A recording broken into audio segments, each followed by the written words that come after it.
कौन सा फल बच्चों के लिए सबसे ज्यादा सेहत बख्श होता है?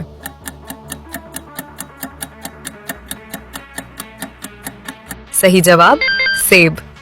अगला सवाल, कौन सा फल खून साफ करने में बेहतरीन होता है?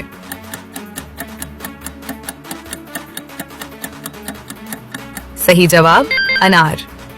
अगला सवाल, कौन सा फल जिस्म में पानी की कमी को फौरी पूरा करता है?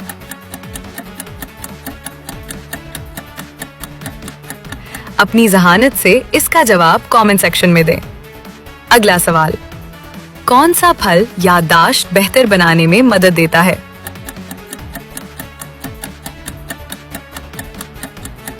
सही जवाब ब्लूबेरी। अगला सवाल, कौन सा फल दिल की शरियानों को मजबूत करता है?